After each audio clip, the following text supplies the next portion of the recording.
बिस्मिल्लाहिर्रहमानिर्रहीम। जिस शाहकार का इंतज़ार था आज वो पैकेट पहुंच चुका है। इसमें है सलाजीत। इसको ओपन करते हैं क्योंकि मेरी पिछली वीडियोस में मैंने जितनी सलाजीत सबको ला के फ्री दी थी और कितना फ्री दूँ वो बहुत से लोगों को फ़ायदा पहुँचे है। आज मेरे पास पहुँच चुकी है सलाजीत और इन सलाजीत में मैं आपको 2-4 चीज़ें ऐड कर दूँ जो ख़ास चीज़ें हैं इसमें। सबसे पहले जो आपके कमर में दर्द है या पट्ठों में कमज़ोरी है तो ये सलाजीत से जो है ना आपकी ये पट्टी की दर्द ठीक हो जाएगी।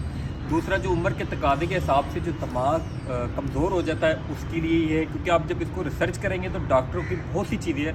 अगर मैं गिनवाना शुरू हो गया तो वीडियो बहुत लंबी हो जाएगी। 120% ओरिजिनल सलाजीत। सलाजीत चेक करने के 2 तरीके। पहला जो फर्स्ट है वो है जी ये इसकी खटास जो है वो ज़ायका इसका कड़वा होगा। सेकंड जो है वो है जी इसकी लेस, और लेस भी इस तरह की जैसे मेरी पहली वीडियो में भी है। ये देखें, ये है आफताबी, ये सूरज से बनी हुई है। उसको और भी हम बड़ा